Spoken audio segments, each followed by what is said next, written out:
Max Bilino, matod pa niya din eh. Kung tinapos pa yung ikapo, dapat hindi na binanggit doon sa Hebreo chapter 7 verse 8. Anong sinabi ng Hebreo chapter 7 verse 8? Ito po ating mabasa. At dito'y sa lupa, ang mga taong may kamatayan ay tumatanggap ng ikasampung bahagi. Datapwat doon sa langit ay ang isa na pinatutunayang nabubuhay. So dito sa lupa, dito sa kalibutan igsuon, ang ikapulo gidawat sa mga nagserbisyo sa simbahan nga mga tao nga may kamatayon. Apan dito sa langit gidawat kana ni adtong walay kamatayon. So sa dihang gidala nimo ikapulo sa simbahan, gidawat sa mga tao, gidawat po na dito sa langit. So kung wala kay gidala nga ikapulo sa simbahan nga gidawat sa mga tao, wa po kay record sa langit. Klaro man kay na. So ang record mo sa langit, kawatan. Nya ingon man ang pinadayag 21:27 o pinadayag 21:8, walay kawatan. O Galatias 5:19-21 o Galatias 1 Corinto 6:9-10 nga walay kawatan makasulod sa langit. Delikado kayo. Nag-angkon-angkon lang ka nga Kristiyano pero wala ka maghatag sa bahin ngadto sa Ginoo na ang resulta na isuon tawagon tang Kristiyano sa pangalan lang apan dili tinuod na Kristiyano. Kaya ang tinuod na Kristiyano mahadlok na siya sa Dios. Ug ang pagkahadlok sa Dios mao nang mutuman ta sa sugo. Mao na sa igsuon ang gipasabot. Salamat kayo sa maong pangutana. Ano, tingnan ninyo. Talagang kawawa itong pastor na ito. Kawawa din ang mga membro nito. Ha? Sayang lang ang inyong pinasasao dito eh. Ay walang kalam-alam eh. Kita mo yung 7:8 ng aklat ng Hebreo. Binasa niya, sabi niya, may paturo-turo pa siya. Kasi hindi raw tinapos ni Kristo yung pag-iikapo. Kasi kung tinapos na, dapat hindi na raw ito sinabi. Ha? Ay dito ba sa 7:8 sinasabi ba ditong magbigay pa ng ikapo? Walang ganong sinasabi rito. Na magbigay pa ng ikapo. Ay si Kristo na nga ang dakilang saserdote na naglilingkod dun sa langit. Maling interpretation mo, tingnan mo dito ha. Tingnan mo, basa mo. At dito'y, anong ginagawa mo? Itinuturo mo, tapos idinagdag mo sa lupa. Meron ba nakalagay dun sa lupa? Hindi ka ba natatakot yung ginagawa mong yan? Huwag kang magdagdag. Huwag kang hihigit sa nasusulat. Dadagdagan ka ng salo. Hindi mo naiintindihan yon? At dito ang mga taong may kamatayan ay tumatanggap ng ikasampung bahagi. Datapwat doon, idinagdag mo na may sa langit. Sa langit, tumuturo ko pa sa langit, ay ang isa na pinatunayang nabubuhay. Meron ba ditong lupa at langit? Tingnan mo, sa kawalan mo ng unawa, itatawanan ka ng kahit kinder. Paano ka ba naging pastor? Pangkindir ang iyong argumento eh. Kawa-awa ka.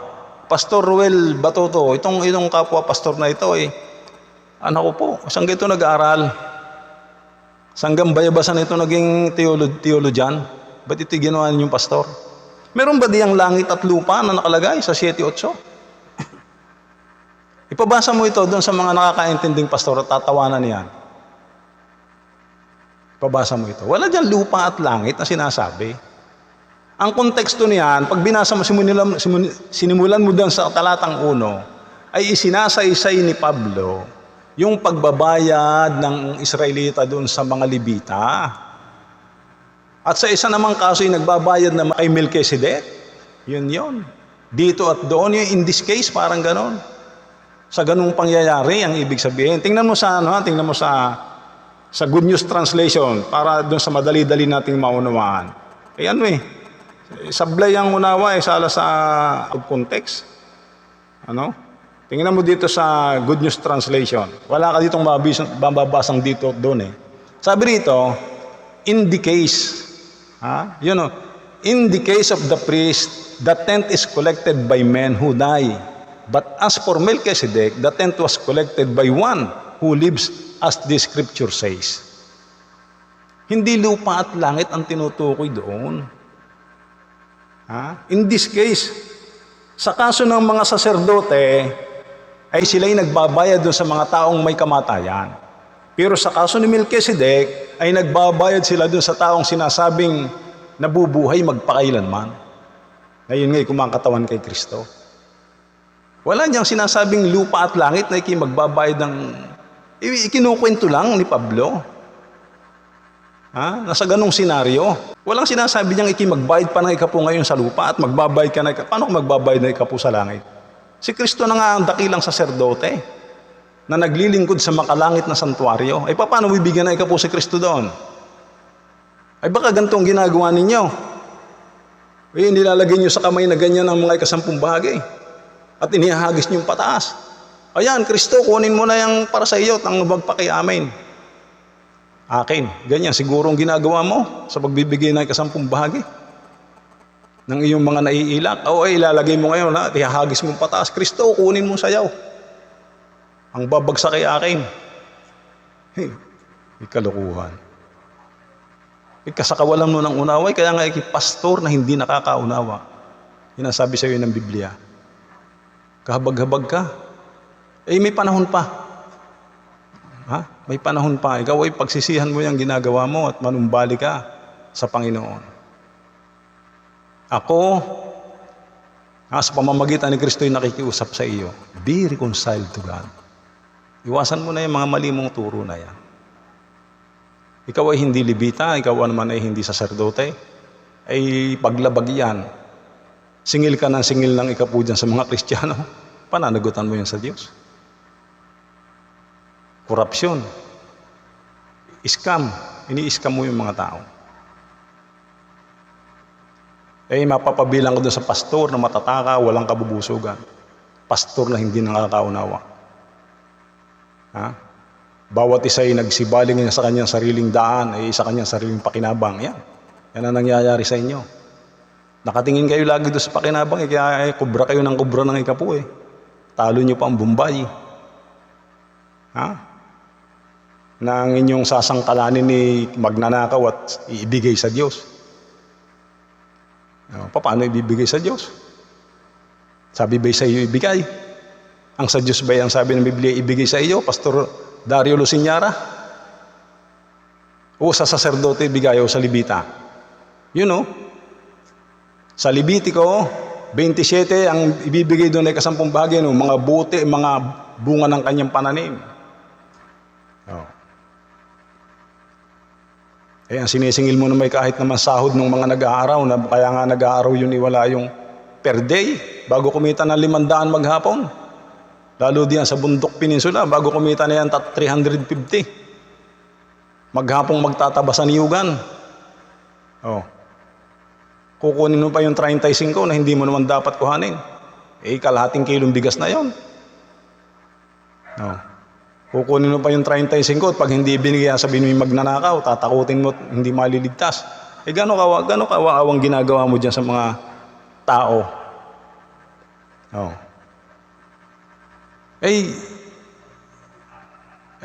Unawain nyo. Sabihin nyo, ako'y mali kung pagkatapos nyo maunawaan. Hindi, sinasabi ko na may Biblia, hindi naman comics. Kaya ako sumasagot lamang, niriribat ko lang yung mga patutsada sa akin. Di yan. Kung gusto mo, pag-usapan ulit natin yan. Sumagot ka, sagutin ko lahat ng argumento mo. Basta hindi yung sinasabi mong pag-iikapo, yan ay hindi utos sa Kristiyano. Yan ang gusto kong idin sa iyo. Malakias 3, 8 hanggang 10, Aklat ng mga bilang 18, 1 hanggang 32, Hebreo 7:5, yang mga kautosang yan ng pag-iikapo, kailan may hindi iniutos sa Kristiyano. Yan ay utos lamang doon sa 11 angka ng Israel. At yan ay umanino, kasama yan sa santuaryo na umanino sa kamatayan at pagtubos ni Kristo. Paano itataguyod ng Kristiyano at ng Iglesia ngayon ang kanyang gawain? Sa pamamagitan ng kusang loob na pagbibigay. Magbigay ang bawat isa sang-ayon sa ipinasya ng puso, huwag mabigat sa dibdib dahil sa kailangan, sapagkat iniibig ng Diyos ang nagbibigay ng masaya. Yan ang sinasabi ni Pablo.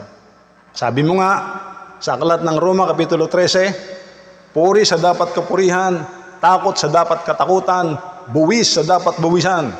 ambag sa dapat ambagan. May nabasa ka ba doong ikapo sa dapat ikapuan? Wala na. Kasi nga, hindi na utos yung pag-iikapo. Ikaw lang ang naniningil ng ikapo hanggang ngayon. Sa kawalan mo ng unawa. Kaya sana, ang aking sagot na ito sa iyo ay makatulong sa iyo. Ang aking payo sa iyo ay, aralin mong mabuti at pagkatapos ay talikuran mo na yung paniningil mong yan ng ikapo. At ikay mananagot niyan sa Diyos, walang hindi. Ha? Sigurado ko sa iyo. Walang hindi ka mananagot niyan sa Panginoon. Sabagat ginugugol mo yung perang hindi sa iyo. Yung Galacia na sinasabi ninyong ang lahat ay na kay Kristo na, yun din ang sabi ni Richard Thompson at sa kanyang tatlong na si Kagomer at saka yan si Johnson Amican. Ay sabagat lahat niya tayo kay Kristo na, ay tayo iisa na kay Kristo. Ibig bang sabihin nun doon sa Galacia, ikaw ay susunod ng lahat sa utos na? Hindi, walang sinabing gano'n. Manapay ang sabi nga doon, kasi pinipilit doon ng mga ibang mga Hudyo na yung mga Kristiyanong nanampalataya, yung mga hintil na naging Kristiyano, ay sabi kailangan tuliin sa laman. Ay sabi naman Pablo, hindi na. Huwag mo na yung pasundin sa mga kautusan ng Israel na kagaya niya yung pagtutuli. Yan ay tuli man o hindi. Yun, tuli man kayo, supot man kayo, Kagomer o kay Johnson Amican, Richard Thompson at saka ikaw, Pastor Luciñara, supot man kayo, basta nananampalataya kay Kristo, hindi na kailangan magpatuloy. Yun, ganon din yun. Hindi ibig sabihin nun, ikaw mag-iikapo na at susundin mo lahat ng utos na iniutos ng Diyos sa Israel. Hindi. Kasi hindi naman utos sa Kristiyano yung pag-iikapo. Kung susundin mo lahat, bakit nga yung batas ng mga kalinisan, yung kapag ka nanganak, dapat may gagawin ka munang paglilinis. Yun nga, magpapatuloy kang ang mga lalaki.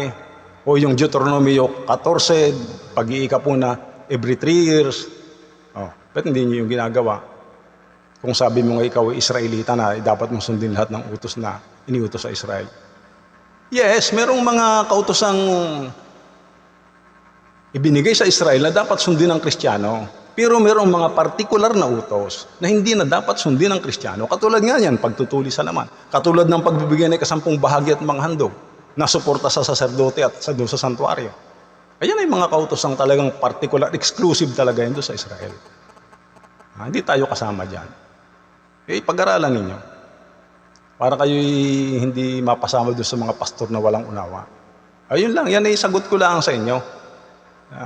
Sagot dito kay Pastor Dario Luciñara ng Seventh-day Adventist Local Conference. Tatawa ko dito sa dalawang grupo na ito. Nag-aagawang sila ang tunay na Seventh-day Adventist. Sa susunod dating pag-aaralan niya, maganda rin paksay niyan yung kanilang mga argumento diyan. Kaya lang, hindi ko malingilan May ginagawa din ako. Kaya nga ito, natagalan akong sagutin itong si Pastor Dario Luciñara na ito Kaso naiinis ako pagka aking naririnig yung kanyang video, tinagpa ako. Hindi, lagi kong naririnig, sinagot ko. Kaya sana ngayon ay sila'y makaunawa. Ito lang nais kong ipahayag, nais kong sagot. Na talagang idinidi natin na iyang pagbibigay na yung 10 bahagi at kasama na rin yung mga handog na iniutos diyan sa Malakias, sa aklat ng mga bilang, sa Hebreo 7:5, ayan ay hindi yan sa Kristiyano. Hindi na tayo dapat sumunod yan. Hindi na yan. Yan ay pagwawalang halaga na natin sa dugo at kamatayan ni Kristo. Kasi kaakibat ng seremonyalis kaakibat yung santuario. Kaya sana ay kayo ay nakapulot, gaya na sinasabi ko, 2 lukbutan ng inyong dalhin, isang bulsang maayos at isang bulsang sira. Kapag iniisip nyo, hindi naman pakikinabangan, di parang pumasok sa kabila, labas sa kabila. Pero pag narinig nyo, iniisip nyo, pakikinabangan naman, itabi at baka sakaling pagdating ng panahon, madukot din pagkailangan. Yun lang. God bless po sa inyong lahat. Salamat sa inyong panonood.